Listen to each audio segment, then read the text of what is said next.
Və bidətdən çəkinməyin önəmli olmasına dəlalət edən hədislərdən elə biri budur ki, Peyğəmbərimiz sallallahu aleyhi və səlləm hər dəfə cümə xütbədə hansı ki, indi də biz cümə xütbələrində imamların bu sözü dediyini eşidirik.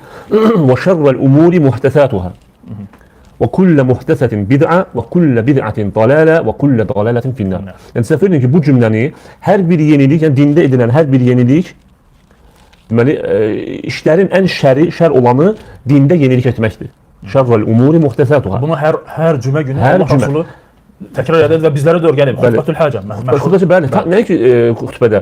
Hətta indi məsələn nikah kəsiləndə və sair hansısa bir moizə, bəli, kəbində oxunan moizələrdə və sair bu cümlə təkrar qeyd olunur ki, şərrəl umuri muhtəsatuhə.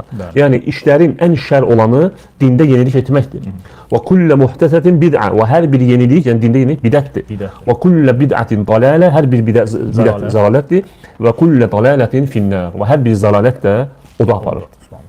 Ona görə səfərin ki, Peyğəmbərimiz sallallahu aleyhi və səlləm bu cümləni hər cümə deyirdi, yəni ən aşağısı cümə, yəni ola bilərdi, başqa moizələri deyirdi. Və indi də günümüzdə də xütbədə imamların bu cümləni təkrar etməsində bir şahidi oluruq. Və mənası da budur. Amma mənasını bəzən insanlar mənasını bilmir və bilməyərəkdən də bidətə düşürlər. İndi inşallah onları izah edəcəyik.